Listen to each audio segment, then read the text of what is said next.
Sorry আপু, আমি বুঝতে পারি নাই। আসলে আমাকে ওই কুকুরটা আমার পিছনে লাগছে।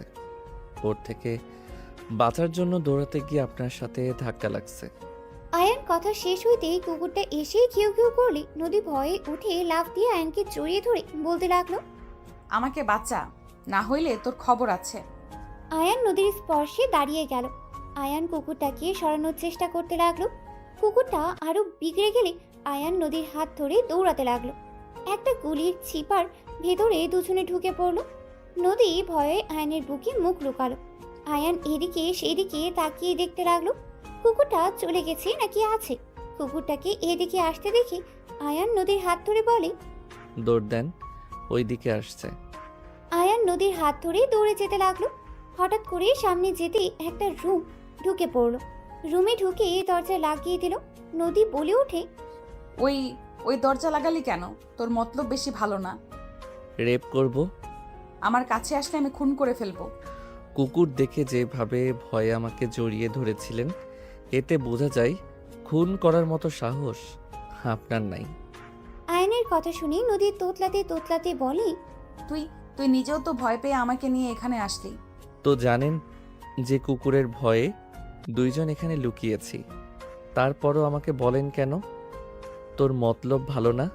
বড় বোন হয়ে ছোট ভাইকে যা ইচ্ছা বলতে পারি, এখানে রেগে যাওয়ার কি আছে? আমি আবার কোন কালের ছোট ভাই হইলাম? নদী কিছু বলতে যাবে তখন কয়েকজন মানুষজন দরজা ধাক্কা দিতে লাগলো। আয়ান নদী চমকে গেল। নদী বলে ওঠে, কে?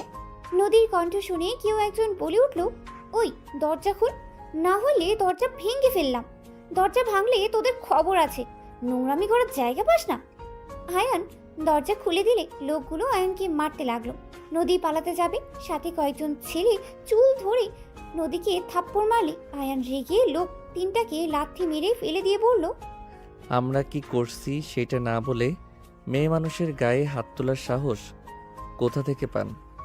আপনাকে কে অধিকার দিয়েছে মেয়ে মানুষের গায়ে হাত তোলার? আয়ানের কথা শুনে তিনজন উঠে বলে, ওকে ধরেন ভালো করে, এখানেই নোংরামি করে। আবার আমাদের বলে সাহস কি করে হয়, দুজনকে ধরে নিয়ে চলেন। কথাগুলো বলেই দুজনকে ধরে নিয়ে যেতে লাগলো। নদী বলতে লাগলো, আমাকে ছেড়ে দেন, আমি কিসের নোংরামি করছি? আমাকে ছেড়ে দেন, আমাকে ট্রেন ধরতে হবে, দয়া করে আমাকে ছেড়ে দেন। নদীর কথা শুনে একজন বলে, দেখেছেন কাহিনী, আমাদের এখানকারও না, আমাদের বস্তিতে নাম খারাপ করতে এসেছে। ওদের ধরে বিয়ে পড়িয়ে দিলে ভালো হবে।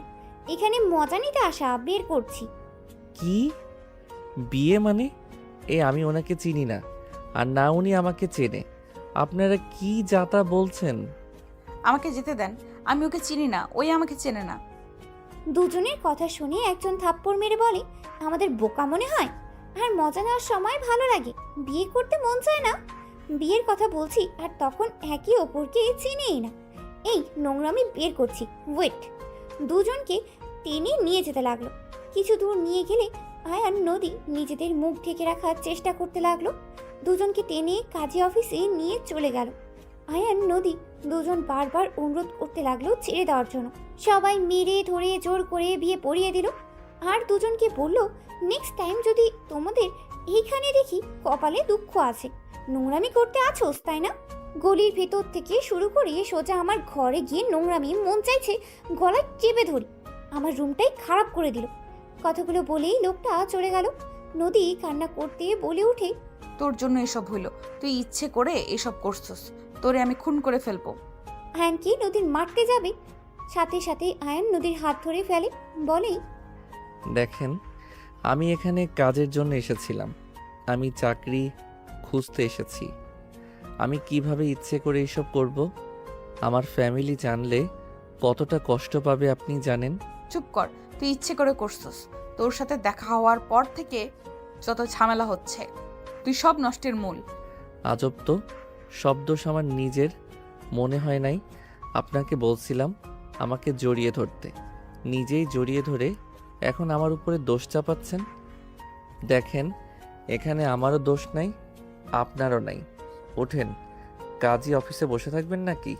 আমি এখন বাসায় যাব, কিভাবে আমার ট্রেনও ছেড়ে দিয়েছে 10 মিনিট আগে। আপনি এখানে কেন এসেছিলেন? এক ফ্রেন্ড দেশের বাইরে গেল, ওর সাথে দেখা করতে এসেছিলাম। বাহিরে চলেন, ওনারা বিয়ে করবে। আয়ান নদী কাজে অফিস থেকে বের হয়ে গেল। নদী বাইরের একটা বেঞ্চিতে বসে কান্না করতে লাগলো। আয়ান বলে ওঠে, কান্না কেন করেন? আপনি আপনার ফ্রেন্ডদের বাসায় যান, সকালে ট্রেনে চলে যাইয়েন। আমার ফ্রেন্ড এখানে হোটেলে উঠেছিল, ওই অলরেডি বের হয়ে গেছে। ও তাহলে আর কি, হোটেলে খুঁজেন, রুম পেলে চলে যান। আপনাকে দেখে তো বড়লোক মনে হচ্ছে, অহংকার তো বড় লোকদের মতো। কি বললি? আমি অহংকারী? কই না তো। মজা করবি না, বিপদের সময় মেজাজটা খারাপ করিস না। এখানে বসে না থেকে চলে যান। কোথায় যাব এই রাতে? হোটেলের রুম পাওয়া যাবে নাকি? খুঁজে দেখলে তো আর সমস্যা নাই, তাই না? যান, উঠেন, সময় নষ্ট না করে যান। তুই কোথায় থাকবি? আমি ছেলে মানুষ, যেখানে ইচ্ছে থাকতে পারবো। আপনি যান। আমার ব্যাগটা মনে হয় ওই রুমে আছে। ব্যাগটা তো দেখছি না। চলেন, ব্যাগ নিয়ে আসি। নদী আয়ানের সাথে যেতে লাগলো। ওই গলি দিয়ে ঢুকে লোকটার রুমের সামনে গিয়ে নক করলে লোকটা দরজা খুলে বলে, ওই কিরে, তোরা দুজন এখানে কেন? ব্যাগটা। আয়ান রুমের ভিতরে ঢুকে ব্যাগটা নিয়ে নিল। ব্যাগ নিয়ে নদীকে বলে, চেক করেন সব ঠিক আছে নাকি। নদী ব্যাগ চেক করে দেখে ওর টাকা নেই। নদী বলে ওঠে, সব ঠিক আছে, বাট টাকাগুলো নাই। নদীর কথা শুনে লোকটা দুজনকে ধাক্কা দিয়ে বের করে দিয়ে বলে, তোদের টাকা কোথায় ফেলছিস সেখানে গিয়ে খোঁজে, এখান থেকে যা। কথাটা বলেই দরজা লাগিয়ে দিল। আয়ান দরজায় ধাক্কা মারতে যাবে, নদী বলে উঠে, থাক, বাদ দাও। এখানে ঝামেলা করলে আমাদের বিপদ, যেহেতু আমরা এখানে নতুন। ওই টাকা নিয়েছে। আমি জানি, বাট ঝামেলার দরকার নেই, কার্ড দিয়ে টাকা বের করতে হবে। নদী আয়ানকে টেনে নিয়ে গেল। আয়ান নদীকে নিয়ে সোজা কার্ড থেকে টাকা তুলতে নিয়ে গেল। আয়ান বাইরে দাঁড়িয়ে থাকলো। নদী টাকা বের করে বাইরে আসলে আয়ান বলে, আপনি তাহলে চলে যান, হোটেল খুঁজতে আমি চলে গেলাম। কোথায় থাকবে তুমি? স্টেশন যাব, ওইখানে আমার জন্য বেস্ট হবে। তুমি তো হোটেলে উঠতে পারো। গরিব ঘরের সন্তান আমি, হোটেলে থাকার মতো টাকা আমার নাই। আপনি যান, আমি আসছি। আয়ান চলে যেতে নিলে নদী পেছন থেকে ডাক দিয়ে বলল, তুমি চাইলে আমার সাথে যেতে পারো। 2টা রুম নিব, স্টেশনে থাকা ঠিক হবে না। বলার জন্য ধন্যবাদ, বাট আমি যেতে পারবো না। তুমি চাইলে আসতে পারো, আর এখন তো তুমি আমার হাজবেন্ড হয়ে গেছো। তুমি না মানলেও তুমি আমার হাজবেন্ড, আর মানলেও এটা অস্বীকার করা যাবে না। তাই তুমি আসতে পারো, সকাল হইলে যার যার পথ ধরলে হবে। না, আমার জন্য টাকা নষ্ট করতে হবে না, আমি স্টেশন থাকতে পারবো, আর এইটা আমার অভ্যাস আছে, আগেও থেকেছি, তাই চিন্তা করবেন না। আপনি চলেন, যান। আয়ান হাঁটতে লাগলো। নদী আয়ানের পেছন পেছন যেতে লাগলো। আয়ানের ফোন বেজে উঠলে আয়ান ফোন রিসিভ করে কথা বলতে লাগলো। আয়ান বেশ কিছু দূর গিয়ে পেছনে তাকাতেই দেখে নদী। আয়ান নদীকে দেখে বলে, কি ব্যাপার, আপনি এখানে? আমার ক্ষুধা লাগছে, চলো রেস্তোরাঁয় যাই, দুজন খেয়ে আসি, বিল আমি দিব, চলো। দেখো, একা একটা মেয়েকে রেখে চলে যাওয়ার কিন্তু ঠিক না। হোটেলে যদি রুম না পায় তখন আমি একা কোথায় যাব? আপনি আমার সাথে এত ভালো ব্যবহার কেন করছেন? আপনিও জানেন আমাদের বিয়েটা দুর্ঘটনায় হয়ে গেছে, এখানে আমরা কেউ মানি না, সো সেখানে আপনি এত ভালো ব্যবহার করেন না তো। আমি মেয়ে মানুষ, একা থাকা সম্ভব না। এখানে তেমন কিছু চিনি না। এখানে বখাটে ছেলেরা ধরলে আমি কি করব? রাতটা একটু আমার সাথে থাকলে কি তোমার অনেক বড় ক্ষতি হয়ে যাবে? আমাকে ভয় লাগছে না নাকি? আমি যদি আপনার সাথে উল্টাপাল্টা কিছু করি তখন কি করবেন? তুমি তো হাজব্যান্ড হও, আর আমার মনে হয় না তুমি ওইরকম কিছু করবে। ধুর, বারবার হাজব্যান্ড বলবেন না তো। ওকে, সরি, বাট চলো যাই। আরে মনে করো আমি ট্রিট দিচ্ছি। রেস্তোরাঁ যেতে পারবো না, পাশে ওইদিকে অনেক ভাতের হোটেল আছে, যদি খেতে পারেন তাহলে আমার সাথে আসেন। ওকে। নদী আয়ানের সাথে যেতে লাগলো। আয়ান খুঁজতে খুঁজতে একটা হোটেলের ভিতরে চলে গেল। আয়ান নদীকে বুঝতে গিয়ে নিচে সামনে বসলো। ওয়েটার আসলে আয়ান বলে, কি কি পাওয়া যাবে? আয়ানের কথা শুনে বলে ওঠে, খিচুড়ি, মাংস, রুটি, ভাত, ডিম ভুনা, ছোট মাছ, বড় মাছ, যেইটা খান। আয়ান নদীর দিকে তাকিয়ে বলে, কি খাবেন বলেন? সব দিন 2 প্লেট করে। কি বলেন, এত খারাপ কে খাবে? তুমি খাবা? আমিও খাই না। আমাকে খিচুড়ি আর ডিম ভুনা নিয়ে এসে দেন। আর আপনি কি কি খাবেন সেটা বলে দেন। আমাকেও তাহলে খিচুড়ি ডিম ভুনা দেন। সাথে মাংস নিয়ে আসেন। আয়ান অর্ডার দিয়ে ফোন বের করে। কল রিসিভ করলে ওই পাশ থেকে একজন বলে ওঠে, তুই কোথায় রে? তোর আঙ্কেল অনেক চিন্তা করছে, এখন তো আসলি না। আব্বুকে বলো আমি ট্রেনটা ধরতে পারি নাই, সকালের ট্রেনে চলে যাব। আচ্ছা, তুই কোথায় থাকবি? দেখি। আচ্ছা রাখ বাই। আয়ান কল কেটে দিল। খাবার আসলে আয়ান মাংস ডিম নদীর দিকে এগিয়ে দিল। নদী বলে ওঠে, আমি তো মাংস অর্ডার দেই নাই, তুমি দিয়েছো, তুমি খাও। আপনার জন্য করছি, আপনি খান। আমি একা খেতে পারবো না। আমি কিছু শুনতে পারছি না। আয়ান কথাগুলো বলে খাওয়া শুরু করলো। নদী আয়নের দিকে দিতে গেলে আয়ান রাগী লোক নিয়ে তাকালে নদী মাঝখানে রেখে ডিম দিয়ে খেতে লাগলো। আয়ান নদীর প্লেটের এক সাইডে রেখে ঠেকে দিলে মাংস। নদী বলে ওঠে, এটা কি করলে? খান, বেশি কথা বলেন না। তুমি হা করো, আমি খাওয়াই দিই, একটু খেয়ে দেখো কেমন লাগে। আমার অ্যালার্জি আছে, আপনি খান। ও আচ্ছা। নদী খেতে লাগলো। দুজন খাওয়া শেষ করে নিলে আয়ান বলে ওঠে, আরও কিছু খাবেন? পেটে জায়গা নাই, তুমি খাবে কি? না, আমারও পেট ভরে গেছে। নদী আয়ান উঠে পড়লে নদী বিল দিতে যাবে। আয়ান ওয়ালেট থেকে টাকা বের করে বিল দিয়ে দিলে। নদী বলে ওঠে, এইটা কি করলে? চলেন। আমার প্রশ্নের উত্তর দাও। মানুষজন তাকিয়ে আছে, এখন থেকে চলেন। আয়ান চলে যেতে নিলে নদী আয়ানের পেছন পেছন যেতে লাগলো। নদী আয়ানকে বলতে লাগলো, আমাকে বিল দিতে দিল না কেন? তোমার কাছে তো বেশি টাকা নেই, তাহলে কেন এরকম করলে? মায়া মানুষের টাকা দিয়ে খাবো আমি? So funny. শুনেন, আমার সামর্থ্য অনুযায়ী আমি খাওয়ানোর চেষ্টা করছি, আর আপনি আমার স্ত্রী হয়ে গেছেন, সেখানে আপনার টাকায় খাওয়া আমার পক্ষে সম্ভব না। আর আসল কথা, আমি কারো টাকায় খাই না, নিজের ইনকামের ভিতরে সব কিছু করি। তাই এই বিষয় নিয়ে কোনো কথা শুনতে চাই না। স্ত্রী কি পর হয় নাকি, যে তাদের কোনো কিছু নেওয়া যাবে না? বিপদে যদি স্ত্রী তার স্বামীর পাশে নাই থাকতে পারে, তাহলে কেমন স্ত্রী হইলাম?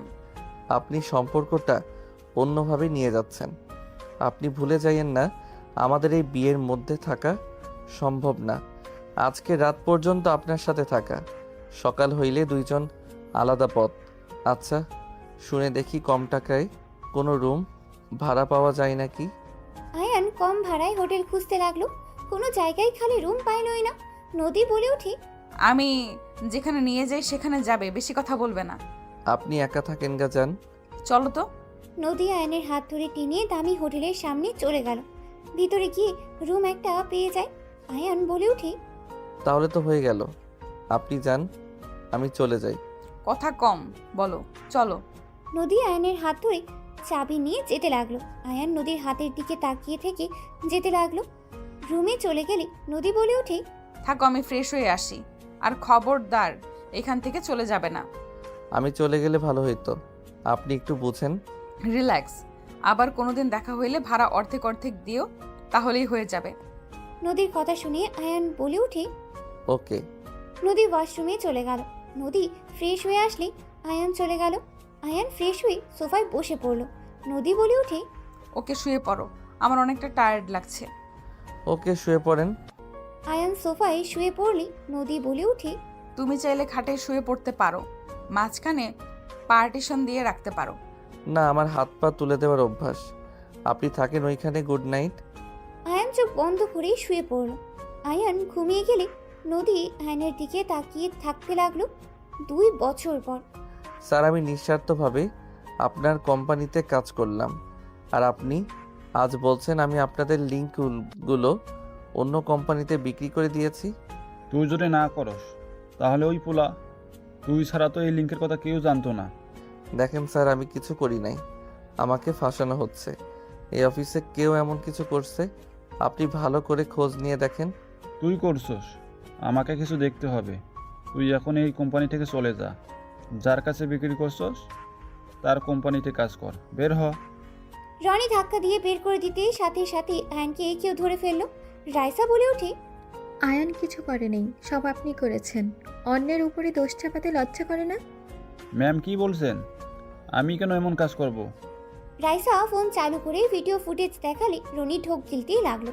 রনি কিছু বলার আগে কার্ড দিয়ে বের করে দিল। রাইসা আয়ানকে বলল, আয়ান, তোমার সাথে কিছু কথা ছিল। ধন্যবাদ ম্যাম, আমাকে এভাবে বাঁচিয়ে দেওয়ার জন্য। ধন্যবাদ দিতে হবে না আয়ান, আমার সাথে একটু আমার কেবিনে আসো। রাইসার সাথে আয়ান তার কেবিনে চলে গেলে আয়ান কেবিনে ঢুকতেই রাইসা দরজা লাগিয়ে দিলে আয়ান চমকে উঠল। আয়ান বলে ওঠে, ম্যাম দরজা লাগিয়ে দিচ্ছেন কেন? ভয় পেও না, বসো এখানে। আয়ান আস্তে আস্তে ভয়ে সোফায় বসলে রাইসা বলে ওঠে, আরে এত ভয় কেন পাচ্ছ? আমি কি খেয়ে ফেলবো নাকি? শোনো, তোমার জন্য একটাই অফার আছে। কি অফার ম্যাম? তুমি তো এতিম, তাই না? হুম। আমাকে বিয়ে করবে? রাইসার কথা শুনে আয়ান লাফ দিয়ে উঠে পড়ে বলে, ম্যাম কি বলেন? আরে সিরিয়াসলি না, তুমি 3 মাসের জন্য আমার হাজবেন্ড হবে। আমার ফ্যামিলির সামনে শুধু আমার হাজবেন্ড হয়ে থাকবে। এর বিনিময়ে যত টাকা চাও আমি সব দিব, শুধু 3 মাস আমার হাজবেন্ড হয়ে থাকতে হবে। ম্যাম এসব কি বলেন? আপনি আপনার ফ্যামিলিকে কেন ঠকাবেন? আমি ঠকানো কাজের ভিতরে নাই। আপনি অন্য কাউকে দেখেন। আয়ান, আমার ব্যাপারটা বোঝো। আমার বয়ফ্রেন্ড এখন খুব ব্যস্ত, ওই দেশে আসতে তাও 1 বছরও লাগতে পারে। এতদিন আমার ফ্যামিলি কখনোই আমাকে রাখবে না। যদি স্বামী নিয়ে যায় তাহলে ওরা রাগারাগি করলেও আমাকে অন্য কারোর সাথে বিয়ে দিবে না। আমি আমার বয়ফ্রেন্ডকে ছাড়া কাউকে বিয়ে করতে পারবো না। প্লিজ তুমি আমাকে সাহায্য করো। ম্যাম ফ্যামিলিকে ঠকানোর মতো জঘন্য কাজ আমি করতে পারবো না। আপনি আমাকে ক্ষমা করে দেন। আপনি অন্য কাউকে দেখেন, আমাকে দয়া করে ছেড়ে দেন। আয়ান, আমার বয়ফ্রেন্ড একমাত্র তোমাকে বিষয় করেছে। ওয়েট, আমি তোমাকে ওর সাথে কথা বলিয়ে দিই, তাহলেই বুঝতে পারবে। রাইসা কল করতে লাগলো। কল রিসিভ করলেই রাইসা বলে ওঠে, জান, তোমাকে যে আমার এক এমপ্লয়ের কথা বলতাম, তুমি যাকে বাঁচাতে আমাকে কাছে ভিডিও ফুটেজ দিলে, তুমি একটু ওর সাথে কথা বলো। ওই ছেলেটা রাজি না। না, ওই রাজি হতে চাচ্ছে না। তুমি এটুকু বোঝাও না। আচ্ছা, ওর সামনে ফোনটা ধরো। রাইসা ফোনটা আয়নের সামনে ধরলে আয়ন সাথে সাথেই ফোন কেটে দিয়ে বলল, ঠিক আছে, আমি আপনার হাজবেন্ড হতে রাজি আছি। রাইসার অবাক হয়ে বলে ওঠে, কি হলো? এটাই তুমি রাফির সাথে কথা না বলে এভাবে কল কেটে দিলে, আর এখন বলছো হাজবেন্ড হতে রাজি আছো? আপনি কি চান আমি আপনার হাজবেন্ড হয়ে যাই নাকি চান না? চাই। তাহলে কবে যাবেন আমাকে জানিয়ে দিয়েন। আমি আমার কাজ করতে গেলাম। তুমি কি রাফিকে চেনো? না, আমি কিভাবে ওনাকে চিনব? তাও ঠিক। আচ্ছা যাও, সকালে ব্যাগ গুছিয়ে স্টেশন এসেছো, আমি কল দিব। ঠিক আছে। আয়ান চলে গেল। রাইসা রাফিকে কল দিয়েই কথা বলতে লাগলো। সন্ধ্যার দিকে অফিস ছুটি হইলে আয়ান বাসায় চলে গেল। আয়ান বাসায় গিয়ে রান্না করতে লাগলো আর রাকিব সাথে কথা বলতে লাগলো। কথা শেষ হইলে আয়ান রান্না শেষ করে ফ্রেশ হতে চলে গেল। ফ্রেশ হয়ে কিছুক্ষণ ফেসবুকিং করে রাত হইলে খেতে চলে গেল। খাবার খেয়ে ঘুমিয়ে গেল। সকালে রাইসার ফোনের শব্দে ঘুম ভেঙে গেল। আয়ান কল রিসিভ করতে রাইসা বলে ওঠে, আয়ান, কোথায় তুমি? ম্যাম 10 মিনিট লাগবে। তাড়াতাড়ি রেডি হয়ে আসো, 15 মিনিট সময় আছে। Okay ma'am. আয়ান ফোন রেখে তাড়াতাড়ি করে ফ্রেশ হতে চলে গেল। ফ্রেশ হয়ে পোশাক পরিবর্তন করে নিল। তাড়াতাড়ি করে ব্যাগ গুছিয়ে তাড়াতাড়ি করে বাসা থেকে বের হয়ে গেল। আয়ান রিক্সা নিয়ে সোজা স্টেশনে চলে গেল। স্টেশনের সামনে গিয়ে দেখে ট্রেন চলে এসেছে। রাইসা উঠতে যাবে। আয়ান দৌড়ে রাইসার সাথে উঠে পড়ল। রাইসা আয়ানকে দেখে বলল, আসলে তাহলে এতক্ষণ কই ছিলে? আমি তো ভেবেছিলাম তুমি আসবে না। আমি যেহেতু কথা দিয়েছি সেখানে আমি কথা রাখবই। চলো। রাইসার সাথে আয়ান চলে গেল। নিজেদের সিটে বসে পড়ল। রাইসা রাফির সাথে ফোনে কথা বলতে লাগলো। আয়ান আর চোখে দেখতে লাগলো। রাফি দুষ্টুমি করে বলে ওঠে, তোমার জামাই ওইভাবে তাকিয়ে থাকে কেন? কথা বলবে নাকি? আমার সাথে কেউ কথা বলতে চাইলে আমি কিছু মনে করব না। সরি স্যার, আমি কারোর সাথে কথা বলতে ইচ্ছুক না। আপনারা কথা বলেন। আয়ান কথাগুলো বলে বাইরের দিকে তাকিয়ে থাকলো। রাফির সাথে রাইসার সারা রাস্তা কথা বলতে লাগলো। রাফি বলে ওঠে, তোমার ছোট্ট হাজব্যান্ডের মনে হয় ক্ষুধা লাগছে, খাবার নিয়ে আসো নাই? রাফি, বাজে কথা বলবে না। বারবার ওকে আমার হাজবেন্ড কেন বলছো? তোমার যদি রাগ হয় তাহলে নিজে চলে আসো, তা তো আসতে পারবে না। ফ্যামিলিকে বলার সাহসও পাও না, যত সব। আরে বাবা, রেগে কেন যাচ্ছ? আমি তো মজা করে বলছি। যাই হোক, তোমরা খেয়ে নাও, আমি মিটিংয়ে যাব। রাফি কল কেটে দিলে রাইসা আয়নের দিকে তাকাতে দেখে আয়ান সামনে বাচ্চা মেয়ের সাথে দুষ্টুমি করছে। রাইসা আয়নের আর বাচ্চা মেয়েটার কাণ্ড দেখে হেসে দিল। রাইসা আয়ানকে বলল, আয়ান, বিরিয়ানি খেয়ে নাও। কিছু খাবো না। পানি হবে কি? রাইসা পানি দিলে আয়ান পানি খেয়ে বাইরের দিকে তাকালো। রাইসা বিরিয়ানি খেতে জোর করলে আয়ান খেতে রাজি হলো না। রাইসা বলে ওঠে, কি সমস্যা তোমার? দুপুর হয়ে গেল, ক্ষুধা লাগে নেই নাকি? আপনি খান তো। আয়ান কথাগুলো বলে কানে হেডফোন দিয়ে সুরা শুনতে লাগলো। 5টার দিকে স্টেশন থেকে নেমে পড়লো।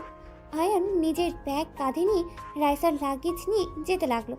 রাইসা আয়ানের পেছন পেছন যেতে লাগলো। আয়ান স্টেশন থেকে বের হইলে রাইসা বলে ওঠে, আসি। আপু, আশিক দৌড়ে এসে রাইসাকে জড়িয়ে ধরে বলে, আপু কেমন আছো? আর ভুয়া দুলাভাই এইটা নাকি? বাট এইটা ছোট লাগছে, কেউ বিশ্বাস করবে কিনা সন্দেহ আছে। আমার থেকেও তো ছোট লাগে। আপনি জানেন আমি ভুয়া হাজব্যান্ড? আমার রিয়ের দুলাভাই তো রাফি চৌধুরী আর এই গ্রুপের মালিকের ছেলে। ও আচ্ছা। লাগেজ নিয়ে চলো। রাইসা কথায় আয়ানের হাত থেকে লাগেজ নিয়ে যেতে লাগলো। আয়ান ওদের সাথে যেতে লাগলো। 3জন গাড়িতে উঠে যেতে লাগলো। আশিকের ফোনে কল আসতে সামনে ফোন রেখে কল রিসিভ করে ড্রাইভিং করতে লাগলো আর কথা বলতে লাগলো।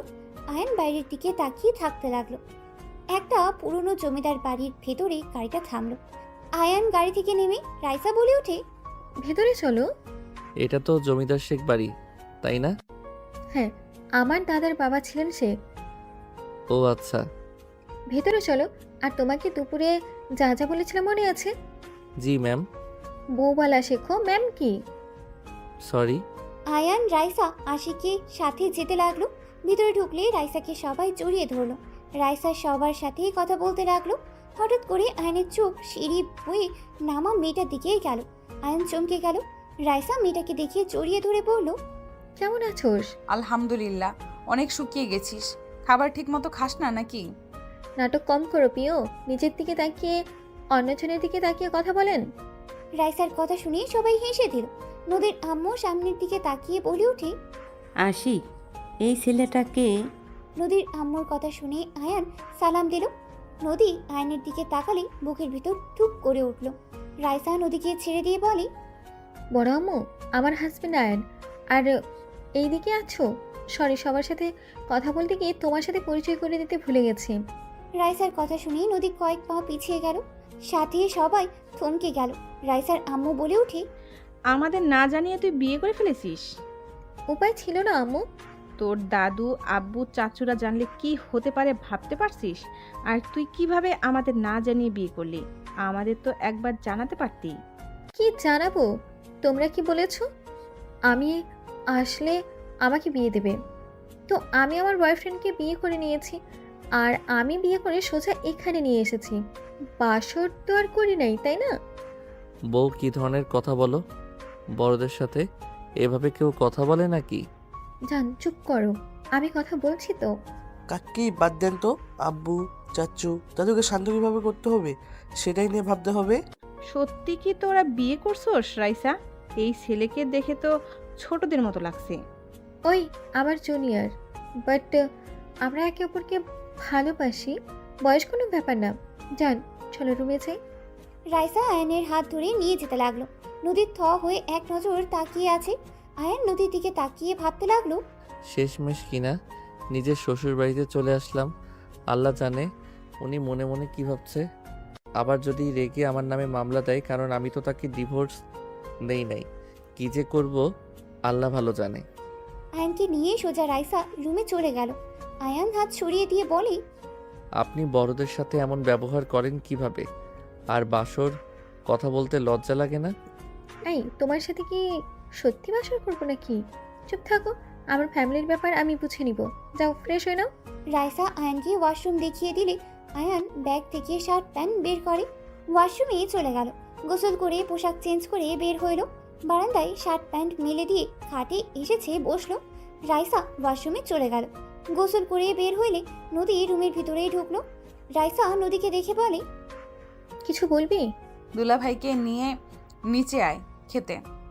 নদী, তুই একটু ওকে খাবার এখানে দিয়ে যা। আমি একটু বের হব, আমার কাজ আছে। কোথায় যাবেন? আপুর সাথে দেখা করতে যাব, কোম্পানির বিষয়ে কিছু কথা ছিল। ও আচ্ছা। রাইসা চলে গেল। নদী নিচে গিয়ে খাবার নিয়ে এসেছে। রাইসা রুমে ঢুকলো। আয়ান নদীকে দেখে উঠে বসে পড়লো। নদী টি টেবিলের উপরে খাবারগুলো রেখে বলল, খেয়ে নেন দুলা ভাই। এইটা আপনাদের বাসা? আপনার বোন হয় রাইসা? আপনি তো অনেক চালাক মানুষ। আপনাকে দেখে বড্ড অবাক হইলাম। আমার কেন জানি মনে হচ্ছে আপনি ইচ্ছে করে রাইসাকে ফাঁসিয়ে এই বাসায় এসে ঘর জামাই হয়েছেন। ঠিক বলছেন। আপনারা তো বড়লোক মানুষ, আপনাকে বিয়ে করে তো কোনো কিছু পেলাম না, তাই আর কি আপনার বোনকে ধরলাম। আপনার বোনকে ধরে লাভ হয়েছে। আপনার বোনের কোম্পানি আছে, নিজস্ব সব কিছু আছে। আমার আর অভাব থাকলো না, পায়ের উপরে পা তুলে বসে খাবো। আয়নের কথা শুনে নদী রেগে আয়নের কাছে গিয়ে আয়নের কলার ধরে রেগে বলে, তুই আমাকেও সেদিন ফাঁসিয়েছিলি তাই না? ওরা তোর লোক ছিল তাই না?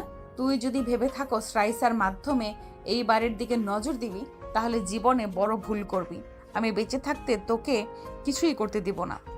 নদীর কথা শুনে আয়ান হাসতে লাগলো। নদী রেগে থাপ্পড় মারতে যাবে, সাথে সাথে আয়ান নদীকে খাটের ওপরে ফেলে দিয়ে নদীর দুই হাত চেপে ধরে। ঠোঁটজোড়া নিজের দখলে নিয়ে নিল। নদী চোখ বড় বড় করে ফেলল। নদী আয়নের থেকে ছোটার চেষ্টা করতে লাগলো। আয়ান নদীর পেটে হাত দিয়ে নদী কেঁপে উঠল। 3 মিনিট পর নদীর ঠোঁট ছেড়ে দিলে নদী চোখের পানি গড়িয়ে পড়তে লাগলো। নদী আয়নের দুই গালিয়ে থাপ্পড় মারতে লাগলো।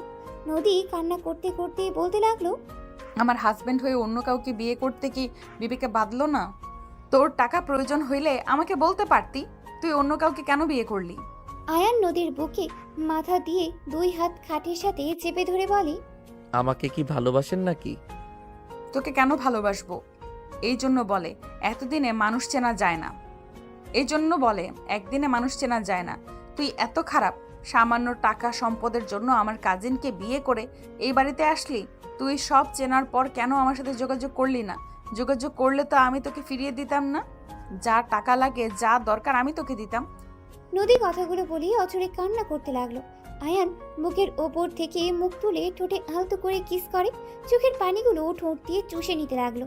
নদী কেঁপে কেঁপে উঠতে লাগলো। আয়ান বলে ওঠে, আপনি তো আমাকে ভালোবাসেন না, তাহলে আপনার থেকে কিভাবে কিছু চাইতাম বলেন? উল্টা আপনি আপনার ফ্যামিলিকে দিয়ে আমাকে মারতেন, তাই আপনার বোনকে বেছে নিলাম। ছাড় আমাকে, আমার বোনকে নিয়ে সুখে থাক, আমাকে ছেড়ে দে। নদীর কথা শুনে আয়ান হাত ছেড়ে দিয়ে নদীর উপর থেকে উঠে পড়লো। নদী উঠে ওড়না ঠিক করতে লাগলো আর কান্না করতে লাগলো। আয়ান উঠে সোফায় বসে খাবার খেতে লাগলো। নদী অছরে কান্না করতে লাগলো। আয়ান বলে ওঠে, খাবার খাইছেন দুপুরে? তুই খা, তোর শ্বশুর বাড়িতে খাবার জন্মের খাবার খা। জন্মের খাবার আবার কেমন দেখা যায়? লুচ্চা বদমাইশ। ও লুচ্চা বদমাইশের মতো দেখা যায়। কুত্তা বিড়াল, তোকে আমি খুন করে ফেলবো। যাক বাবা, আমি আবার কি করলাম? শ্যালিকা কান্না বন্ধ করে পাশে এসে বসো। কুত্তা, আমি তোর স্ত্রী, তুই আমাকে শালিকা কোন হিসেবে বলস? থুপকু, বড় বউ আসো, একটু কাছে বসো তো। চুপ কর। নদী বের হয়ে যেতে নেবে, তখন আয়ান নদীর দিকে যাবে। সাথে সাথে আশিক এসেছে পরে। আয়ান সোফায় বসে খাবার খেতে লাগলো। নদী বলে ওঠে, দুলা ভাইয়ের কাছে থাক, কিছু লাগবে কিনা। ওকে যাও, আমি দেখছি। নদী চলে গেল। আশিক খাটের ওপরে বসে বলতে লাগলো, তোমার বাসা কোথায়? তোমার ফ্যামিলি থেকে কে আসে? স্যার, এখানে কেন এসেছি ভালো করে জানেন। আমার বাসা কই, আমার ফ্যামিলিতে কে কে আছে এসব বলতে আগ্রহ না, আপনাদের কাজ হইলে হলো। পরিচিত দিতে কি সমস্যা শুনি? কোনো কাহিনী করে ভাগবে নাকি? আপনার যেইটা ভাবার ভাবেন, আমি কোনো কিছুর উত্তর দিতে বাধ্য না। আয়ান কথাগুলো বলে খাবার খেতে লাগলো। খাবার শেষ হলে হাত ধুয়ে পানি খেয়ে উঠলে সাথে সাথে আশিক বলে ওঠে, চলো ঘুরতে যাই। রুমে একা একা কি করবে? কোথায় যাবেন? চলো আমার সাথে। আয়ান আশিকের সাথে নিচে নামতে লাগলো। আশিক বলে ওঠে, আম্মু আমরা বের হচ্ছি, আপু আসলে বলে দিও। আশিক আয়ান চলে গেল। নদীর আম্মু বলতে লাগলো, যাই বলিস, রাইসার কিন্তু রুচি ভালো আছে। ছেলেটা দেখতে মাশাআল্লাহ আছে, মানুষের ভিতরে ধরানো যাবে। ভাবি আপনি এসব বলছেন, আর আমি এদিকে আমি চিন্তায় মরছি যে শ্বশুর মশাই, ভাইজান, রাইসার বাবা কিভাবে নিবে। দুজন কথা বলতে লাগলো। আয়ান আশিকের সাথে ঘুরতে লাগলো। রাত 8টার দিকে আশিকের সাথে আয়ান বাসার ভিতরেই ঢোকে।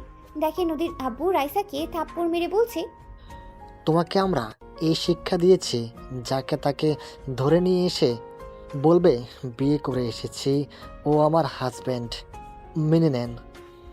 তুমি এখন তোমার হাজব্যান্ডকে নিয়ে এখান থেকে বের হয়ে যাবে। আব্বু অলরেডি সবাই জেনে গেছে এই ছেলেটা আপুর হাজবেন্ড। এখন যদি কেউ জানে যে বের করে দিয়েছেন, মান সম্মান থাকবে তো?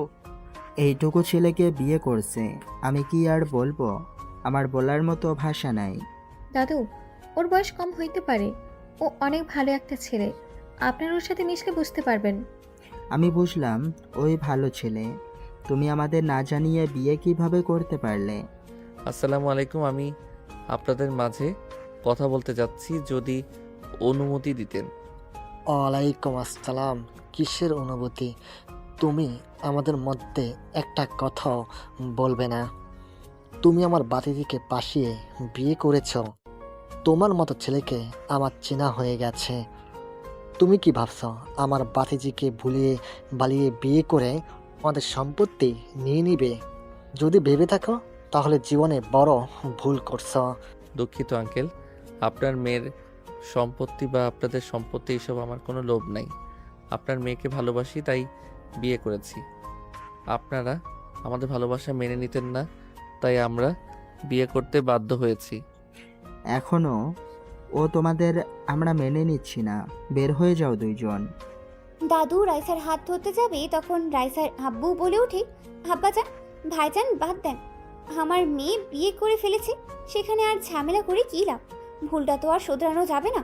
আমার মেয়ে যদি সুখে থাকে তাহলে থাক। আর আমার একমাত্র মেয়ে, আর একটাই ছেলে। আমার মেয়ের জামাই এমপ্লয়ি হয়েছে, সমস্যা নেই।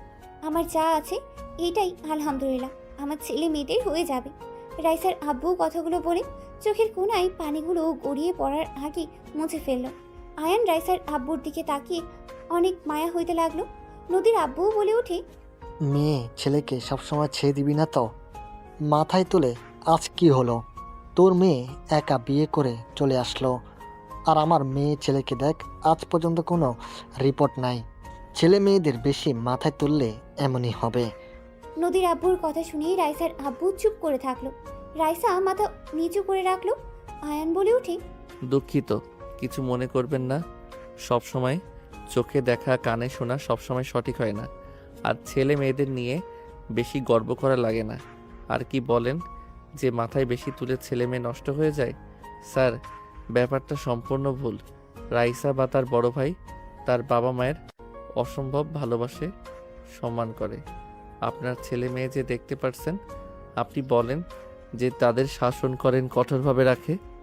আঙ্কেল, আমি 100% গ্যারান্টি দিয়ে বলতে পারি আপনার ছেলে মেয়েরা আপনাকে মনে মনে বকাঝকা করে, আপনাকে সহ্য হয়তো করতে পারে না।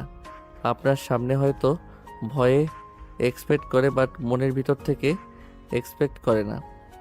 আয়নের কথা শুনে আশিক নদী রাগী লুক নিয়ে তাকালে আয়নের কথা শুনে বলে, বিয়াদব ছেলে, আমার ছেলে মেয়েদের নিয়ে বাজে কথা বলে আস। তোর সাহস কি করে হয়? আমার সন্তানরা আমাকে ভয় পায়, সম্মানও করে, বুঝতে পারছস? আর রাইসা যদি কাউকে ভালোবাসতো, তোর মতো বিয়াদবকে মতো কাউকে বিয়ে করে আনতো না। সরি আঙ্কেল, আমার কথায় কষ্ট পেয়েছেন, বাট আঙ্কেল, আমি যদি বলি এখানে আপনার আর দাদু ভয়ে এমন কাজ করতে বাধ্য হয়েছে। আপনারা তো রাইসার ইচ্ছে কোনো কিছু তো শুনতে চান না। বাড়িতে আসলে আপনাদের পছন্দ করা পাত্রর সাথে বিয়ে দিয়ে দিবেন। এইটা কেমন ব্যবহার হইল বলেন? যার বিয়ে সেই রাজি কিনা ওইটা জানার দরকার নাই। যাকে ভালোবাসে তার সম্পর্কে খোঁজ খবর নিয়ে যে দেখবেন ছেলেটা আসলে ভালো নাকি খারাপ, ওইটা তো দেখবেন না। দেখবেন শুধু ছেলেটা টাকা আছে নাকি হাই লেভেল বংশ হইতে হবে।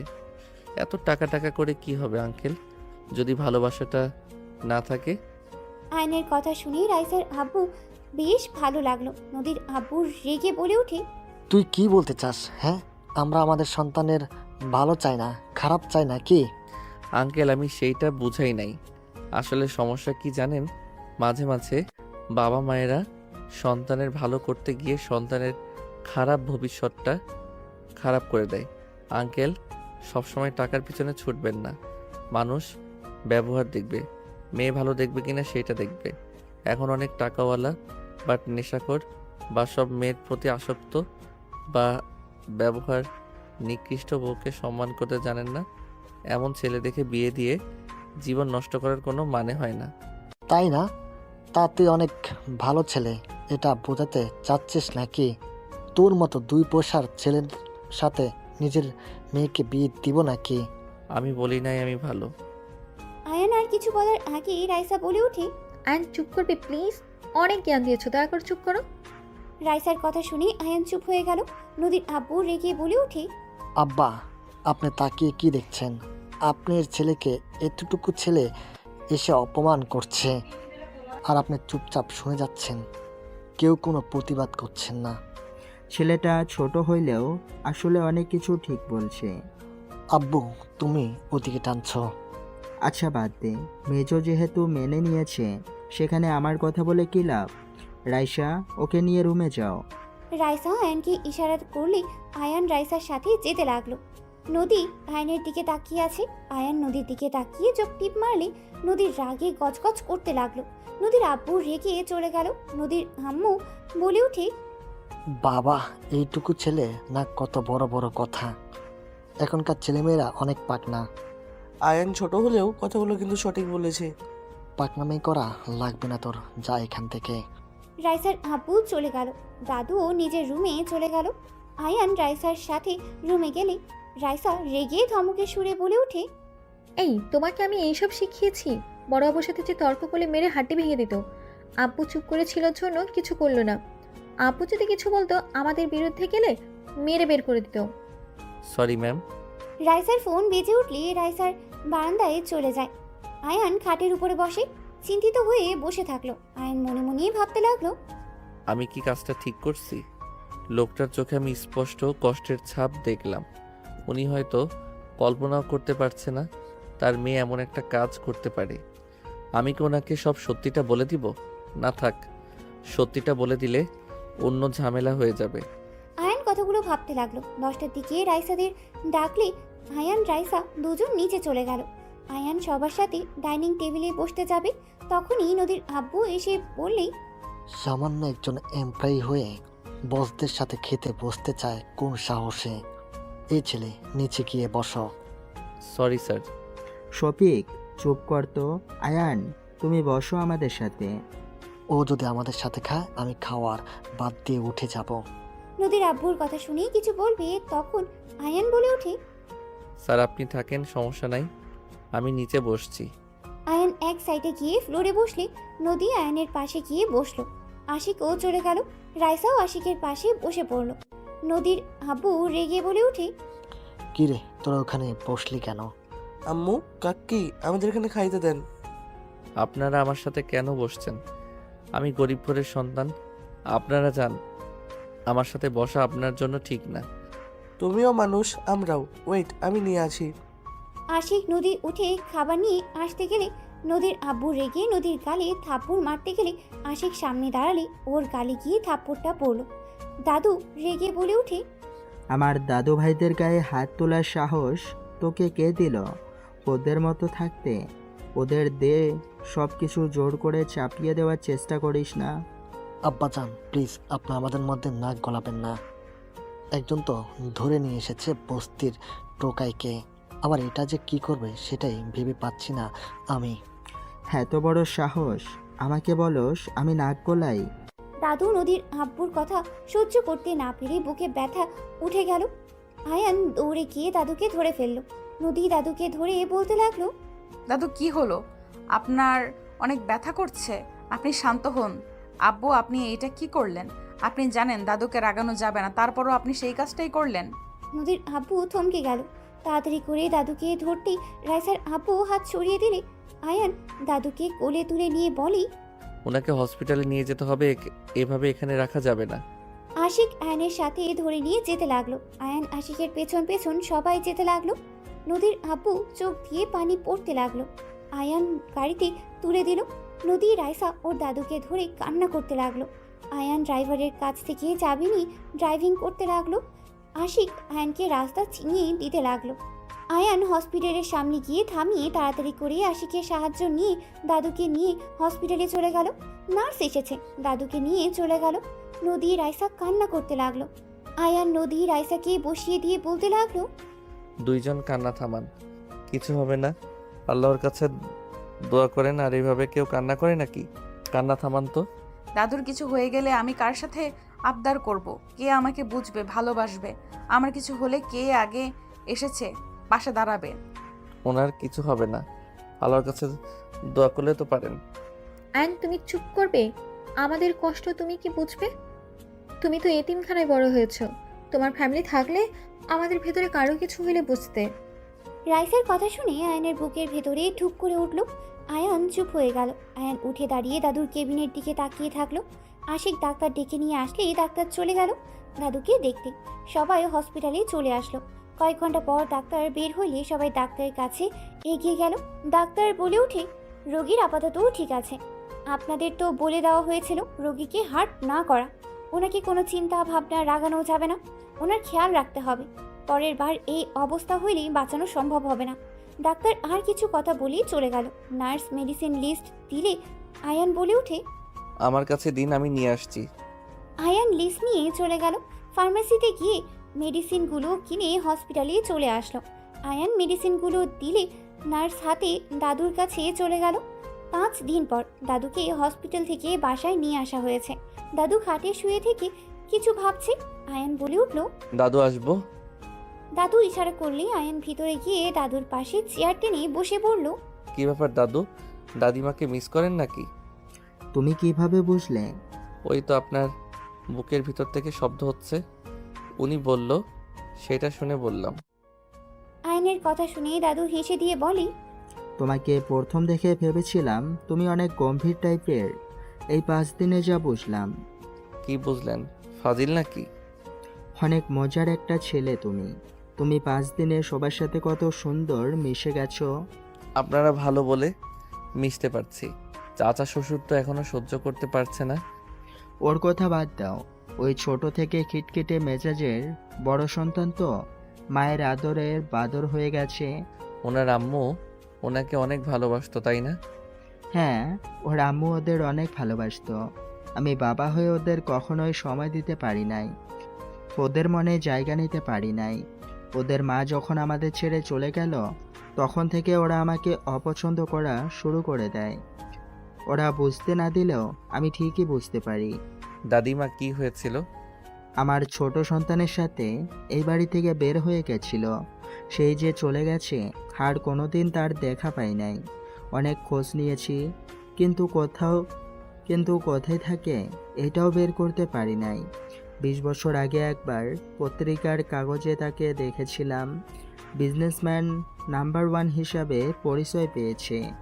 দাদিমা এখন কোথায় জানেন না? আর আপনি তার ঠিকানা পান নাই? পেয়েছিলাম, কিন্তু তার সাথে দেখা করতে পারি নাই। সেই সুযোগটা পাওয়ার আগেই জেলখানায় জায়গা হয়ে যায়।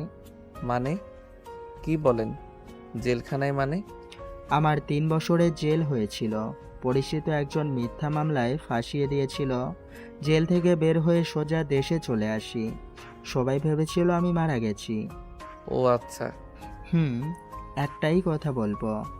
জি বলেন। তোমার মাঝে আমি আমার ছোট ছেলের অনেক মিল পাই। তোমার হাসি, তোমার চলাফেরা আমার ছেলের মতো। আমার ছেলে তোমার মতো করে হাসতো। ওই খুব বুদ্ধিমান ছিল। তোমাকে দেখলে আমার ছেলের কথা মনে পড়ে যায়। আপনার ছেলের নাম কি আর তার কি কোনো ছবি আছে? আমার ছেলের নাম? দাদু পুরো কথা শেষ করবে তখনই আয়ানের ফোন বেজে উঠলে আয়ান দাদুকে বলে, দাদু থাকেন, একটা মিটিং আছে, বউকে জানাতে হবে। আয়ান কথাগুলো বলে রুম থেকে বের হয়ে ফোনে কথা বলতে বলতে যেতে নিলে হঠাৎ করে কেউ পেছন থেকে টান দিয়ে রুমের ভেতরে নিয়ে গেল।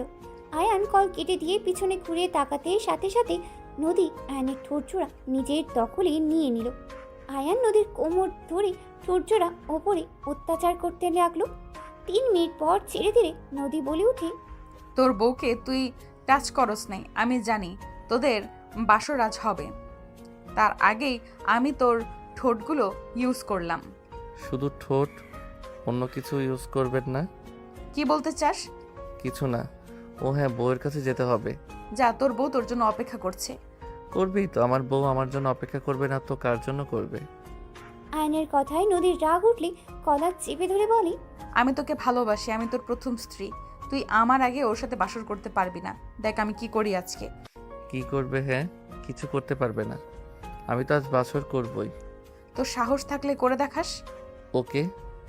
আয়ান কথাগুলো বলেই রুম থেকে বের হয়ে সোজা রাইসার রুমে চলে গেল। রাইসা আয়ানকে দেখে বলল, কোথায় ছিলে আয়ান? ম্যাম, সজীব স্যারকে কল দিয়ে কথা বলেন। বললাম মিটিং সকালে বলে দিয়েছে, রাতের ভিতরে ফাইলগুলো রেডি করতে হবে। আর কয়েকটা তো ফাইল, কাজ শেষ করা যাবে। আচ্ছা আমি বাইরে যাব। ঠিক আছে। রাইসা চলে গেল। আয়ান একটা ফাইল নিয়ে সোফায় বসে ফাইলে কাজ করতে লাগলো। নদী রুমে এসেছে, আয়ানের পাশে বসলো। আয়ানের হাঁটুতে হাত দিয়ে ঠোঁট কামড়াতে লাগলো। আয়ান বারবার হাত সরিয়ে দিয়ে কাজ করতে লাগলো। নদী আয়ানের ফাইল নিতে যাবে, সাথে সাথে আয়ান নদীকে ধরে কোলে বসিয়ে দিয়ে ফাইল হাত থেকে কেড়ে নিয়ে টি টেবিলের উপরে রেখে দেখতে লাগলো। নদী ডিস্টার্ব করতে নিলে আয়ান টান দিয়ে ওর দিকে ঘুরিয়ে এক হাত দিয়ে চেপে ধরে কানে হালকা করে কামড় দিয়ে ধরে থাকলো। নদী আয়নের পিঠে মারতে লাগলো আর বলতে লাগলো, ছাড়ো রাক্ষস কোথাকার। তোমাকে কেউ মাংস খাওয়ায় নাই নাকি যে মানুষের মাংস খেতে চাচ্ছ? আয়ান কান ছিঁড়ে দিয়ে বলি, দুষ্টুমি করা বন্ধ করবে, কাজ করতে দাও। আমি বাসর করব, আমি বড় বউ, আমার অধিকার সবার আগে। সময় হইলে করব, এখন করার মুড নাই। কাজ করতে দিবে নাকি আমি কিছু একটা করব? আমি তো চাই কিছু একটা করো। কামড় দিয়ে গাল লাল করে দিব, পরে আর কাউকে দেখাতে পারবে না।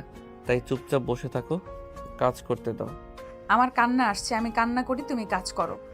নদীর কথা শুনে আয়ান রূপ উচকিয়ে তাকিয়ে বলে, কান্না কেন করবে? কি হয়েছে? আয়ান, আমি সত্যি তোমাকে অনেক ভালোবেসে ফেলেছি। আমি তোমার আশেপাশে অন্য নারীকে সহ্য করতে পারছি না। কেন বুঝতে পারছো না? আমাদের বিয়েটা যেমনই হোক, আমরা তো স্বামী স্ত্রী। আয়ান, এই বিয়েটা কেন করলে তুমি?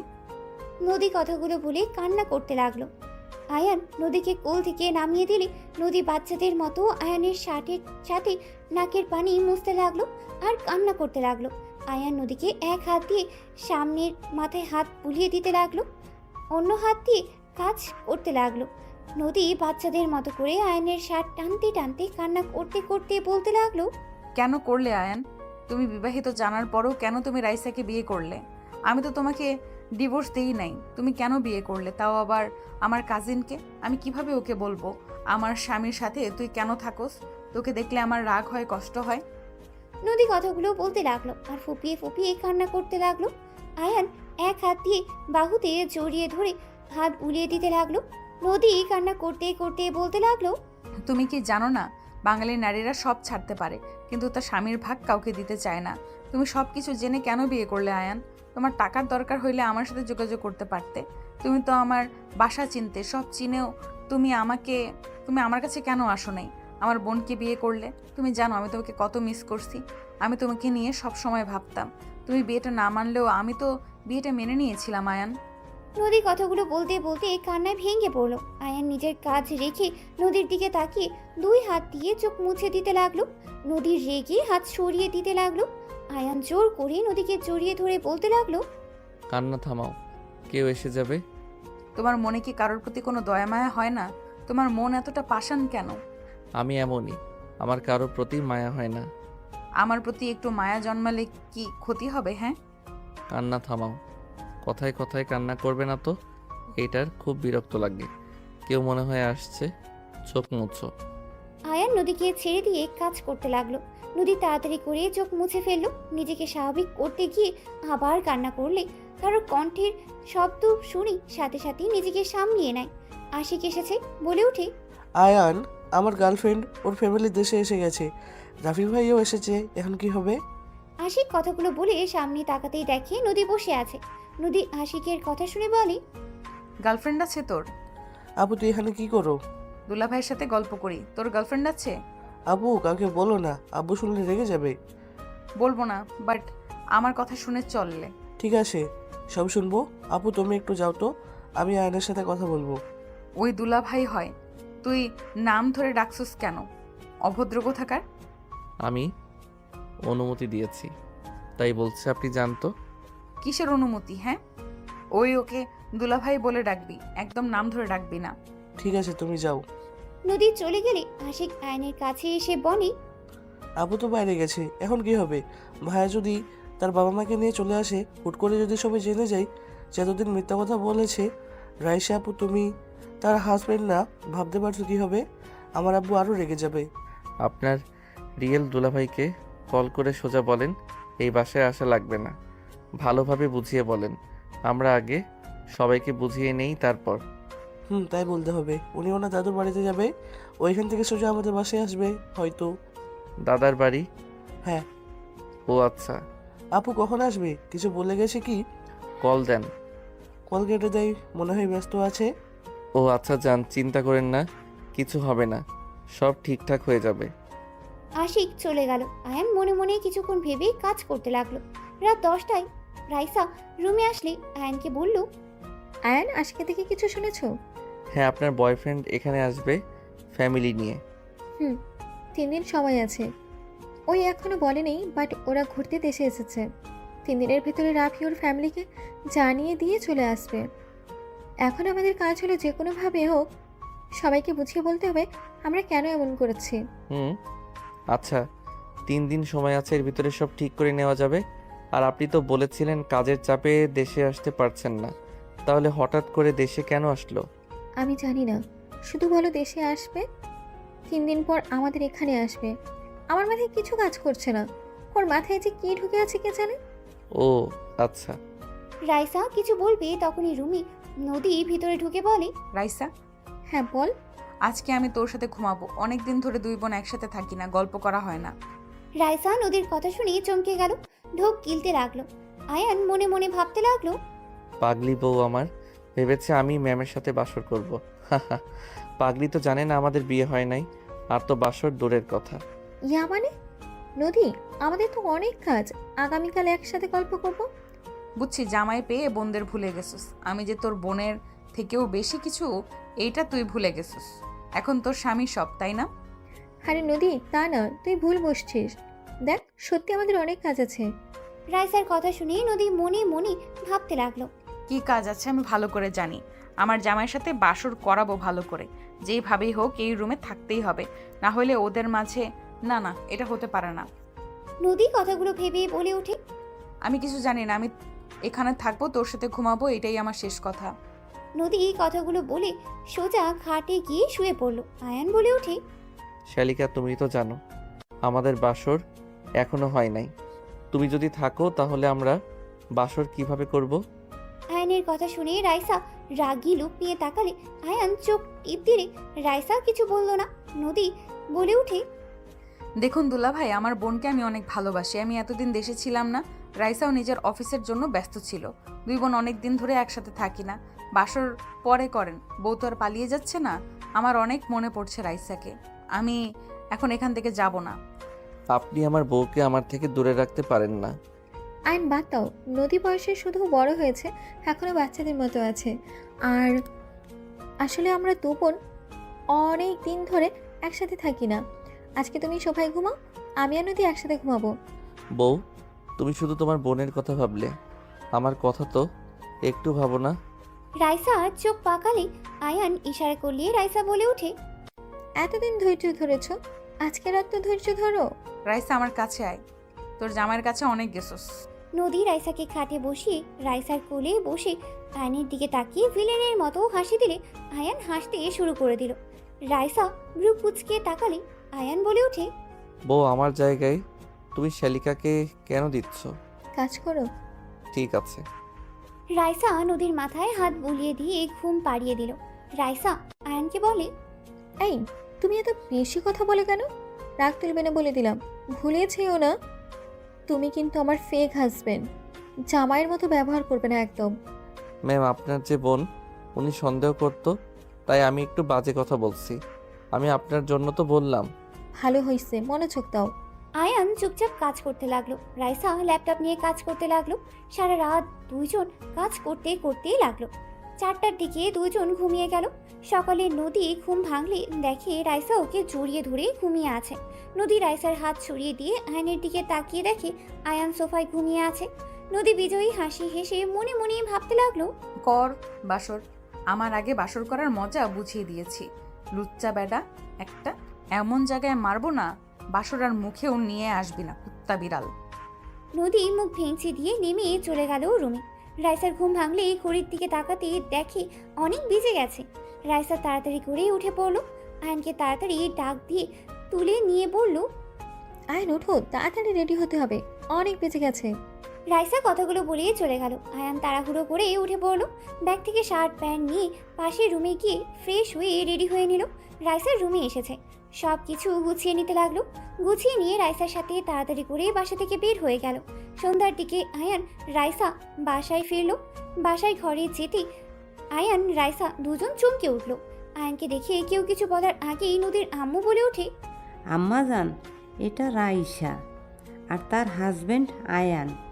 রাইসা, এইটা তোর দাদিমা, ছোট চাচ্চু চাচ্চি, আর এটা তোর ছোট চাচ্চুর ছেলে মেয়ে রাফি আতিয়া। আসসালামু আলাইকুম, কেমন আছেন আপনারা? ওয়ালাইকুম আসসালাম, আলহামদুলিল্লাহ। আয়ানকে কেউ কিছু বলার আগেই আয়ান হাতিয়ার সামনে গিয়ে ঠাস করে থাপ্পড় মেরে দিল। সবাই হতভম্ব হয়ে গেল। নদীর আব্বু রেগে বলে ওঠে, ফকিন্নির বাচ্চা, তোর এত বড় সাহস, আমার বাতিজির গায়ে হাত তুলস? রাইসা, তোর জামাইকে আজকে আমার হাত থেকে কেউ বাঁচাতে পারবে না। অনেক সহ্য করেছি, আর না। আয়ান, এটা কি করলে? এই তোমার বয়স কত? আতিয়া গালে হাত দিয়ে ঠোঁট বিছিরে কান্না করতে লাগলো। আয়ানকে জড়িয়ে ধরলে আয়ান সরিয়ে দেওয়ার চেষ্টা করতে লাগলো। আয়ান বলে ওঠে, খুব পাকনা হয়ে গেছো তাই না? কোথায় কি করো তুমি? কি ভাবছো আমি কিছু জানি না? থাপ্পড় দিয়ে সবগুলো দাঁত ফেলে দিব। কি করছো তুমি জানো না নাকি? আমি যদি মুখ খুলি তো তোমাকে মেরে কেটে নদীতে ভাসিয়ে দিব। ছাড়ো। নদীর আব্বু রেগে আয়নের কলার ধরে টান দিয়ে ঠাস করে থাপ্পড় মারলো। দাদিমা বলে ওঠে, শফিক, ছাড়ো ওকে। আম্মাজান, আপনি জানেন না এই ফকিন্নির বাচ্চা রাইসাকে ফাঁসিয়ে বিয়ে করেছে। আমাদের সম্পত্তির লোভে এই বাড়িতে এসেছে। শফিক, ছাড়তে বলেছি, ছাড়ো। কে কি সেটাই না জেনে হাত তুলবে না। তোমাদের সম্পত্তির লোভ ওর নাই, বুঝতে পারছো? ওর যা আছে তোমাদের তাও নেই। ছেড়ে ওকে। দাদিমার কথা শুনিয়ে সবাই অবাক হয়ে গেল। আয়ান নদীর আব্বুর হাত সরিয়ে দিয়ে বলল, আপনাদের সব ভাইদের মধ্যে শুধু অহংকার, একমাত্র আমার শ্বশুর ভালো মনের মানুষ। আয়ান কথাগুলো বলেই চলে গেল। রাইসা বলে ওঠে, আয়নের হয়ে আমি সবার কাছে ক্ষমা চাচ্ছি। হাজব্যান্ডের সাথে অনেক সুখে আছেন দেখছি। অবশ্যই, কেন থাকবো না। রাইসা কথাগুলো বলেই চলে গেল। আয়ান ফ্রেশ হয়ে খাটে বসলে রাইসা রেগে বলে, তুমি আমার কাজিনের গায়ে হাত তোলার সাহস কি করে পেলে? নোংরামি করার একটা লিমিট আছে। আশিক ভাইয়ার গার্লফ্রেন্ড ওই মেয়েটা, অসভ্য একটা মেয়ে। ওরা তো বিয়ে করবে, তাতে তোমার কি সমস্যা? দেখো, তুমি নিজে লিমিটের ভিতরে থাকো। উনি আপনার কাজিন হয়, আগে তো বলেন নাই। কি বলবো, আমি নিজেই তো জানতাম না। জানলে কি এত কিছু করতে হইতো? সবাই জানিয়ে দিতাম। ও আচ্ছা, যাই হোক, আমরা যে প্রজেক্টটা পেলাম এতে অনেক ভালো লাগছে। আপনার অনেক দিনের স্বপ্ন পূর্ণ হয়েছে। এখন শুধু কাজ করতে হবে। ঢাকা চলে যেতে হবে যত তাড়াতাড়ি। আপনার ফ্যামিলিগত সমস্যার সমাধান করতে হবে। রাইসা আলমারি থেকে পোশাক নিয়ে ওয়াশরুমে চলে গেল। গোসল করে ছাদে চলে গেল। আয়নও ছাদে চলে গেল। বাতাসে রাইসার চোখে কিছু পড়লে রাইসা বলে ওঠে, আয়ান, একটু দেখবে কি? গলা অনেক জ্বালা করছে। আয়ান রাইসার চোখে ফু দিতে লাগলো। হঠাৎ করে ছাদে সবাই চলে আসলে সবাই হালকা করে কাশি দিলে আয়ান পিছনে ঘুরে দেখে নদী, রাফি, আতিয়া, আশিক আর কিছু কাজিনরা দাঁড়িয়ে আছে। নদী রেগে হাত মুঠো করে দাঁতে দাঁত চেপে বলে, সব কিছুতে একটা লিমিট থাকে। ছাদে এসেছে আপনাদের রোম্যান্স করতে হবে? নোংরামি করতে লজ্জা করে না? ঘর কি জন্য আছে? বিছানা বালিশ সব নিয়ে এসেছি, এখানে বাসর কর দুইজনে। নদীর কথা শুনে রাইসা রাফির দিকে তাকালো। রাইসা ঘৃণ্য শরীর গুলিয়ে আসতে লাগলো। রাফি কিছু না বলে এক সাইডে চলে গেল। আয়ান নদীর দিকে রাগী লুক নিয়ে তাকিয়ে বলে, আমার বউ, আমি যেখানে ইচ্ছে সেখানে আদর করব। তোমার সমস্যা কোথায়? সব সময় বেশি বুঝবে না। আমার কি সমস্যা হবে? সবার সামনে নোংরামি মেনে নেওয়ার মতো না। আমরা না এসেছি, যদি এখানে বড়রা কেউ আসতো তখন কি হতো? দেখো তো কি আর হইতো। জাস্ট শ্যাট আপ আয়ান, মুখ সামলিয়ে কথা বলো। ভাইয়া ভাবির চোখে ময়লা গেছে, বের করে দাও। আমি তো বের করতে নিয়েছি, তার ভিতরে তো তোমরা চলে আসলে। আয়নের মুখ থেকে ভাইয়া ভাবি শুনে বেশ অবাক হয়ে গেল নদী, রাইসা, আশিক। রাফি বলে উঠে, তুই বের কর আমার বউ, নাকি যে আমি বের করব? মেজাজ খারাপ করবে না, তুমি ভালো করে জানো এখানে কোনো বাজে কিছু হতে পারে না। বের কর, কেউ দেখলে ঝামেলা হবে। চোখ দিয়ে পানি পড়ছে। আতিয়া ভাবির চোখের ময়লাটা বের করে দাও। উনি আমাদের ভাবি হয়, আমার বউ না। কাউকে বলো না। বড় ভাইয়া রাইসা আপুকে ভালোবাসে, ওনারা রিলেশনে আছে। আর তুমি আশিকের সাথে যা শুরু করছো, মেজাজ খারাপ করো না। কথা বলা যদি বেশি দেখি, থাপ্পড় মেরে গাল ফাটিয়ে দিব। আয়নের কথা শুনে সবাই চোখ বড় বড় করে ফেলল। নদী বলে উঠে, রাইসার সাথে তোমার বিয়ে হয় নাই? না। তুমি ওর সাথে 6 দিন এক রুমে কেন থাকলে? রাতে যেমন দেখছো সেইভাবে থাকি। আশা করি তোমার প্রশ্নের উত্তর পেয়ে গেছো। আর আমাদের নিয়ে বাজে চিন্তা ভাবনা নিয়ে আসবে না। উনি আমার বড় বোন, ভাবি, ম্যামের বাহিরে কিছু না। আয়ান কথাগুলো বলে চলে গেল। রাফি রাইসার কাছে এসেছে, চোখে ময়লা পরিষ্কার করতে লাগলো। রাইসা বলে উঠে, রাফি, তুমি কি আমাকে ভুল বুঝেছিলে নদীর মতো? তুমি কি ওটাই ভাবছিলে? আরে না, তোমার কি মনে হয় আমি তোমার রুমে সিসি ক্যামেরা রাখার কথা বললেও কেন রাখি নাই? আমি জানি আয়ান তোমার দিকে বাজেভাবে তাকাবে না। আয়ান আমার ছোট ভাই, তোমার দেওয়ার হয়। রাফির কথা শুনে নদী, আশিক, রাইসার চোখ বড় বড় হয়ে গেল। রাইসা বলে উঠে, কি বলো? আয়ান তোমার ভাই হইলে ওই বস্তিতে কি করে? আর আমাদের অফিসে এত ছোট পদে কাজ কেন করে? ওই আব্বুকে পছন্দ করে না। তোমার আব্বু যেমন তোমাদের দুই ভাই বোনকে পেরায় রাখে, শাসন রাখে, তেমন সেম আমার আব্বু। আব্বু অনেক রাগী, বদমেজাজি। আব্বু ছোটবেলা থেকে বাইরে বেশি থেকেছে। আয়ান আব্বুর ভালোবাসা তেমন পায় নাই।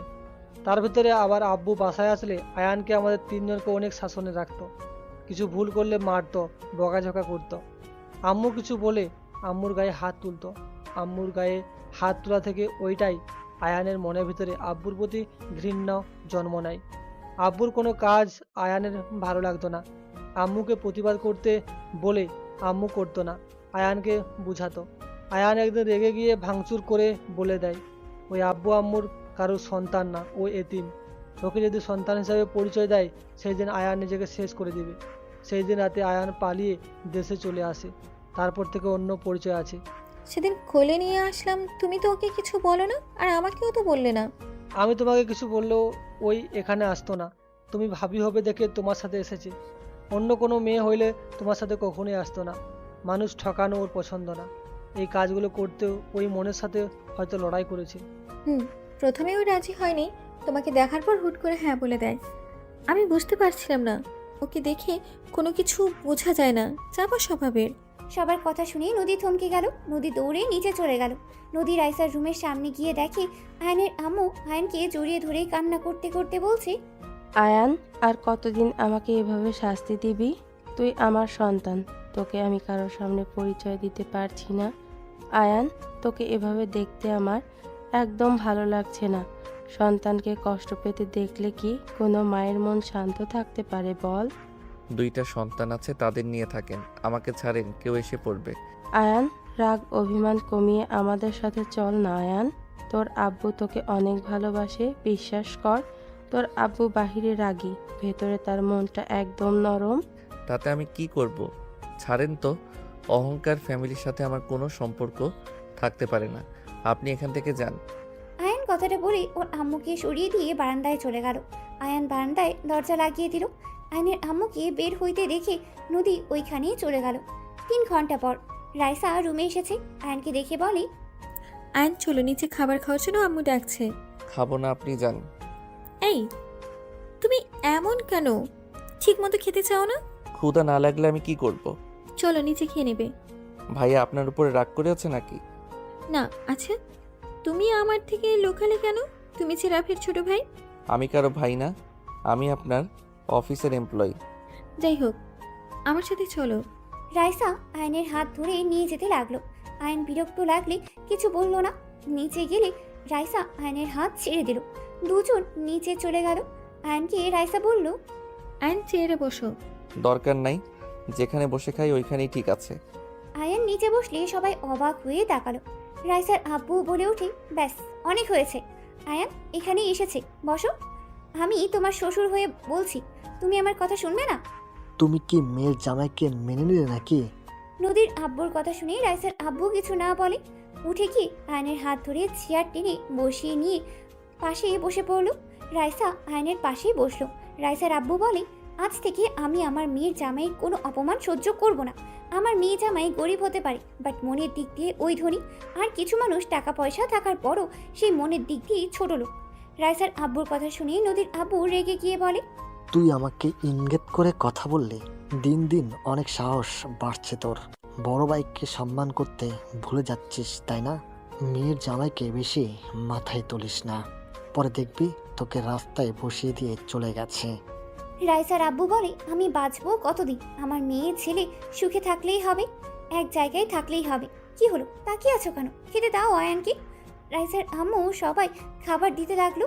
আয়নের আব্বু রাগে নিচের দিকে তাকিয়ে থাকলো। সবাইকে খাবার দিলে খেতে লাগলো। দাদিমা বলে ওঠে, নাজ্জামাই, তুমি খাওয়া শেষ করে একটু আমার রুমে আসো তো, তোমার সাথে আমার কিছু কথা আছে। দুঃখিত, আমার কাজ আছে। আয়নের কথা শুনে নদীর আব্বু রেগে বলে, দেখ তোর মেয়ের জামাইয়ের কত বড় সাহস। আম্মা জানের মুখের উপরে বলে দেয় কাজ আছে। আম্মা জানের থেকে কি ওর কাজ আগে? আয়নের দিকে রাইসার আব্বু বলে, আয়ান, বড়রা কিছু বললে শুনতে হয়।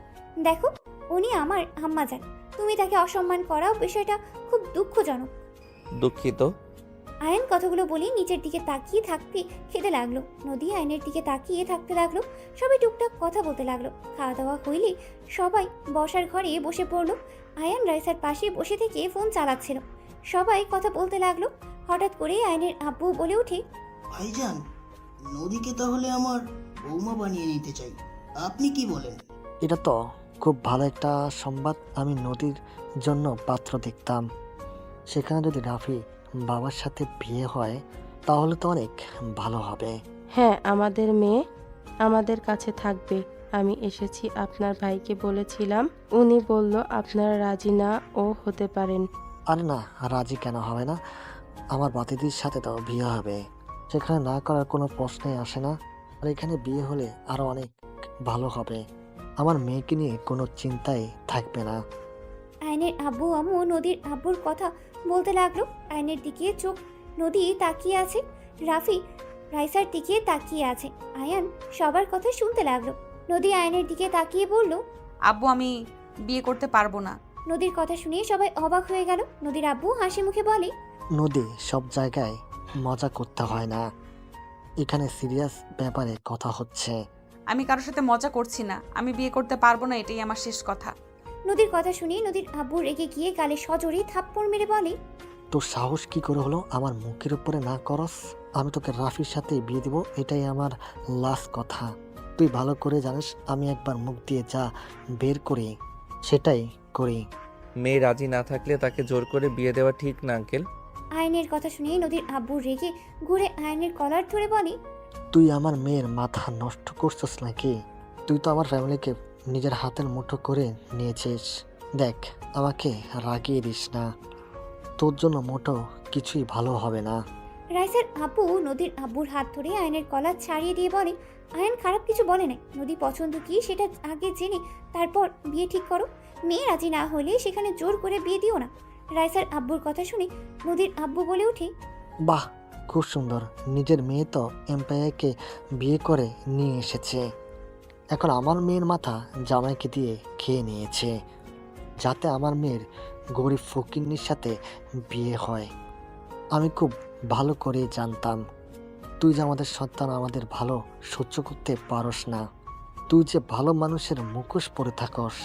তুই যত চেষ্টা কর, আমি আমার মেয়েকে রাফির সাথে বিয়ে দিব। নদীর আব্বুর কথা শুনে রাইসার আব্বু বলে, নদী আমার মেয়ের মতো, বলতে আমার মেয়েই হয়। আমি ওকে রাইসা এক নজরেই দেখি, কখনোই ওদের আলাদাভাবে দেখিই নাই। আমি কেন চাইবো না আমার মেয়ে ভালো থাকুক? দেখো, মেয়ে কোথায় ভালো থাকবে সেটাই আমাদের বাবা মায়ের দেখা উচিত। মেজু ভাইজান সঠিক কথা বলছে। নদী যদি রাজি না হয় জোর করা ঠিক হবে না। বাহ, আপনি আবার সন্তানদের কথাও ভাবেন। আরে বিয়ে হয়ে গেলে তখন সব ঠিক হয়ে যাবে। ওদের কথা রাখো তো। কোনো কিছু ঠিক হবে না। আমি বিবাহিত আব্বু, আমার হাজবেন্ড আছে। বিয়ে হওয়ার পর আবার বিয়ে কিভাবে করব? নদীর কথা শুনে সবাই চোখ বড় বড় করে ফেললো। রাইসা বলে ওঠে, নদী, কি বলিস? তুই তো কোনোদিন কারোর সাথে প্রেম করিস নাই। তোকে তো কখনো ছেলেদের সাথে কথা বলতেও দেখি নাই। নদীর আম্মু, তোমার মেয়েকে সামলাও। আমার রাগ বেড়ে যাচ্ছে কিন্তু। মা মেয়েকে কি যে করবো। নদী, চুপ কর। কী ধরনের কথা বলস? বিয়ে করবি না বলে দিয়েছস, হয়ে গেছে। আবার মিথ্যা কথা বলতে হবে কেন? বিয়ে করেছস? আমি মিথ্যা বলছি না, আমি আসলেই বিবাহিত। তোমার জামাইকে আর কোনোদিন তো ফোন দেওয়া দেখলাম না। তুমি তো দেশে 1 বছর ধরে এসেছো, কই কখনো তো কল দেওয়া দেখলাম না। তোমার ফোনও তো আমার কাছে 2 দিন হলো ছিল। কোনো ছেলের ফ্রেন্ড বা কোনো ছেলে তো কল পেলাম না। আপু, মজা করো না তো। আসলে তোর দোষ না, সব দোষ তোর মায়ের। নদীর আব্বু কথাগুলো বলি নদী আম্মুকে থাপ্পড় মারতে যাবে, সাথে সাথেই দাদিমা হাত ধরে গালে সজোরে থাপ্পড় মেরে দিয়ে বলল, ব্যাস, অনেক হয়েছে। আর না, কি শুরু করেছো? বাপ ছেলের এক অবস্থা, কোনো কিছু হইলেই স্ত্রীর গায়ে হাত তুলবে। এইসব কি ধরনের অশুভ? হ্যাঁ, কথা মুখ দিয়ে বলো। কথায় কথায় হাত তোলার অভ্যাস কমাও। আম্মাজান, আপনি জানেন না এই মা মেয়ে আমার চোখের আড়ালে কত কি করে রাখছে। কে জানে, আজ যে মেয়ে মুখের উপরে তো দূর, চোখের উপরে চোখ রেখে কথা বলতে পারতো না, সে মেয়ে আমার মুখের উপরে সোজা বলে দিচ্ছে এ বিবাহিত, বিয়ে করতে পারবে না। মেয়ে বড় হয়েছে, বিয়ে যদি করে থাকে সব দোষ তোর। তোর ব্যবহারে যা দেখতে পাচ্ছি, এখানে তোকে না জানিয়ে বিয়ে করবে, এটাই স্বাভাবিক। বড় ভাইজান শান্ত হন, এত রেগে গেলে হবে। নদী আম্মু, তুমি কি সত্যি বিয়ে করছো? জি। তোমার হাজবেন্ড কোথায়? মারা গেছে। আমার জামাই একটা কাপুরুষ, নিজের স্ত্রীকে সবার সামনে পরিচয় দেওয়ার সাহস পায় না। নদীর কথা শুনে আয়ান ভ্যাবাচাকা খেয়ে গেল। আয়ান নদীর পাশে দাঁড়িয়ে বলে, সবাই একটু চুপ করলে আমি কিছু কথা বলতে চাই। তুই আবার কি বলবি? অনেক কথা বলা আছে। আমি এখন যা বলবো কেউ রিয়্যাক্ট করতে পারবেন না, সব কথা শুনবেন। যখন বলবো আপনারা এখন রিয়্যাক্ট করতে পারেন, তাছাড়া যদি করেন এখানে যা আসে সব কিছু ভাঙচুর হবে। তুই হুমকি দেস নাকি? আয়ানের কলার ধরলে আয়ান হাত সরিয়ে দিয়ে বলল, কুল। প্রথমে তো মেজো চাচ্ছ আপনাকে, এখন যা বলবো আপনি অনেক কষ্ট পাবেন।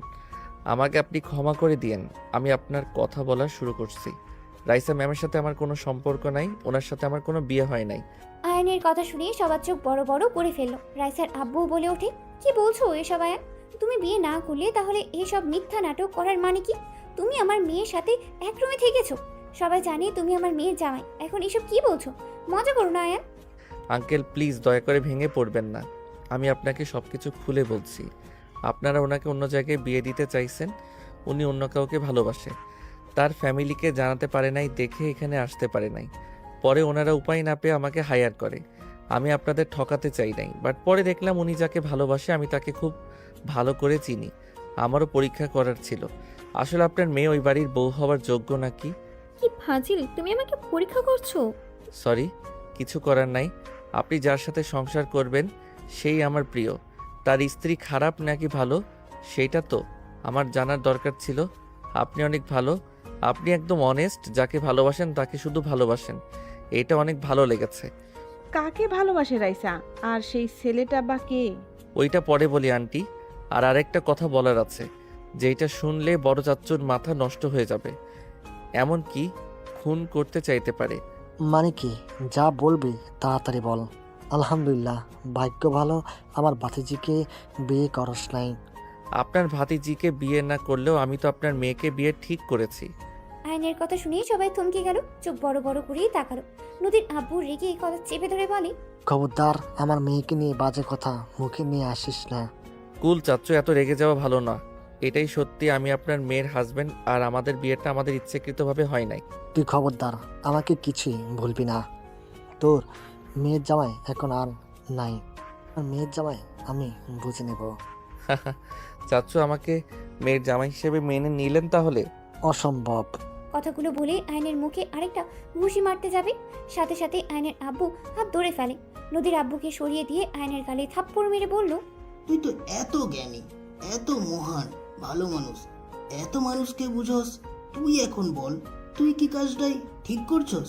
তুই কাউকে কিছু না জানিয়ে বিয়ে কিভাবে করলি? আমার কথার উত্তর দে। আমি ভালোবেসে বিয়ে করি নাই যে আমি কাউকে বলবো বিয়েটা দুর্ঘটনাভাবে হয়েছে। আমাকে পুরো কথা বলার সুযোগ তো দিবেন। ওকে বলতে দেন দয়া করে। আয়নকে ছেড়ে দিলে আয়ন ঠোঁট মুছতে মুছতে সব কিছু খুলে বলতে লাগলো। বলা শেষ হইলে আয়ন বলে ওঠে, এভাবে আমাদের বিয়ে হয়েছে। এখন আপনারা বলেন কিভাবে কাকে জানাবো? আর আমরা দুইজন এক রাত হোটেলে থেকেছি, তারপর একে অপর আলাদা রাস্তা। এতদিন আমাদের মাঝে কোনো যোগাযোগ ছিল না। এখানে আসার পর আমি রিয়ালাইজ করি আমার বউকে আমার ভালোবাসা উচিত, তাকে আমার ঘরে তুলে নেওয়া উচিত। বিয়ে যেভাবে হোক না কেন, সেই তো আমার স্ত্রী। এই জন্য তো মাঝে মাঝে নদী আপুকে তোমার সাথে দেখতাম। আমি ভেবেছিলাম দুলাভাই, তাই হয়তো গল্প করতে যাই। তার মানে গতকাল আমার সাথে শুয়ে থাকার কারণ দেখতে এসেছিলি? আমরা আসলে কি করছি, আয়ন আমাকে টাচ করে কিনা এইসব দেখার জন্য শুয়েছিলি? আয়ান আমাকে বলেছিল আমার সাথে বাসর করবে, তাই আমি নিজেকে সামলাতে পারি নাই। আমার রাগ হচ্ছিল আর অনেক কষ্ট হচ্ছিল। নিজের স্বামীকে অন্য মেয়ের সাথে কোন নারী বা দেখতে পারবে, তাই আমাকে এইসব বলছিল জন্য আমি তোদের এক হতে দিব না দেখে গেছিলাম। রাইসা ফিক করে হেসে দিয়ে বলে, পাঁচিল ছেলে, আমার বোনে কিভাবে জেলাসি করাইছো কেন? কি করব, একটু দেখা লাগতো আসলে ভালোবাসে নাকি না। Just start up. সবাই চুপ করবে। যত যাই হয়ে যাক, আমি তোর হাতে আমার মেয়েকে দিব না। ভালো হয়েছে তোর সাথে আমার মেয়ে থাকে নাই। আমি খুব তাড়াতাড়ি তোর সাথে ডিভোর্স দিব। রাফি বাবা, তুমি তো শুনলে ওদের মধ্যে কোনো সম্পর্ক নাই, বিয়ে শুধু হয়েছে। দুঃখিত চাচু, ওদের মাঝে সম্পর্ক থাক বা না থাক, আমি নদীকে বিয়ে করতে পারবো না। শুধু নদী কেন, কোনো মেয়েকে বিয়ে করতে পারবো না। কেন, তুই আবার ছোট ভাইয়ের মতো বিয়ে করে রাখছস নাকি? আম্মু, রাইসা আপু তোমার বড় বৌমা, আর নদী তোমার ছোট বৌমা, আর আশিক তোমার মেয়ের জামাই। আতিয়া আশিক রিলেশনে আছে, আর ভাইয়া আর রাইসা আপু রিলেশনে আছে। রাফি ভাইয়া আব্বুর ভয়ে কিছু বলতে পারে নাই। আমি বলে দিলাম, এখন তোমরা মেনে নিবে নাকি না। যদি নাও ভালো, না নিলে কিছু করার নাই। জ্ঞানী, তোমার একমাত্র মেয়ে ছেলেটা সব থেকে ভালো, আর দুইটা সেম। বুঝতে পারলাম না তোমরা যাদের ভালোবেসেছো সেইগুলো এমন কেন হয়েছে। আয়নের কথা শুনে রাইসার আব্বু বলে, আয়ান এসব কি বলছো? ছোট ভাই, আয়ান তোমাকে আব্বু কেন বলছে? আয়ান আমার সন্তান। আয়নের আব্বুর কথা শুনে সবার চোখ ছানা বড়া হয়ে গেল। দাদিমা বলে ওঠে, হ্যাঁ, আয়ান আমার ছোট নাতি। বড় খোকা, তুই আয়ানকে যেভাবে অপমান করছস, যে ব্যবহারগুলো করছস, শুধুমাত্র আয়ানের জন্য আমি চুপ ছিলাম। আয়ান যা আছে তোর এক ভাগও তাই নেই। আয়ান চাইলে তোর কোম্পানিকে কিনে ফেলে দিলেও ওর ইনকাম কমবে না। আয়ান যদি ছোটর ছেলে হয় তাহলে ও এমপ্লয় কিভাবে হয়? আয়ান আমার উপর রাগ করে পালিয়ে দেশে আসে। ওই আমাকে ঘৃণ্য করে। আমি আমার সন্তানকে দূর থেকে খোঁজ খবর নিতাম, বাট দিনাজপুরে গিয়ে এইসব হয়েছে, এইসব আমি জানতাম না। যাই হোক, অত কথা বলে লাভ নাই। নদী যেহেতু আমার বৌমা হয়ে গেছে, আমার সন্তান খুশি তো আমরাও খুশি। আর রাইসাকে যেহেতু রাফি ভালোবাসে, সেখানে আমার আর কোনো সমস্যাই নাই। যার যার মতো তাদের পার্টনার খুঁজে নিয়েছে, এখানে আর কিছু বলার নাই। বাট আশিক, তোমাদের বিয়ে দিলেও আমার মেয়েকে এই বাড়িতে পাঠাবো না। চাচু, আমি কি করেছি? কেন পাঠাবেন না? তোমরা দুইজন আরো একটু বড় হও, পড়াশোনা শেষ করো, তারপর। আচ্ছা বড় ভাইজান, আপনার কি কোনো আপত্তি আছে? না আয়ান, ক্ষমা করে দিও। আমাকে তো একবার বলতে পারতে যে তুমি আমাদের ভাতিজা। আসল ব্যবহার তো সবার দেখলাম। যাই হোক নদী, তুমি যদি ভেবে থাকো আমি ওনার ছেলে দেখে লন্ডন গিয়ে থাকতো, তাহলে ভুল। আমি ওই বস্তিতে থাকবো। আমার সাথে যদি বস্তিতে থাকতে পারো তাহলে আমার হাতটা শক্ত করে ধরবে, ছাড়তে পারবে না। আর যদি না ধরো তাহলে সারা জীবনের মতো চলে যাবে। নদী আয়নের হাত শক্ত করে ধরে বলে, স্বামী যেখানে আমিও সেখানে, কিন্তু পরনারীদের থেকে দূরে থাকতে হবে। যদি কোনো নারীর সাথে দেখি তাহলে কিন্তু। বুঝছি, খুন করবে নাকি? ও থুকু, আমি তো মারা গেছে, আমাকে আবার খুন করবে কিভাবে? আয়নের কথা শুনে সবাই হেসে দিলে নদী আয়নকে মারতে মারতে বলে, আমি রেগে বলছি, তুমি চুপ করেছিলে তাই বলছি। ও আচ্ছা, আমি তো ভেবেছিলাম সত্যি মারা গেছি। চুপ করো। আয়ন চুপ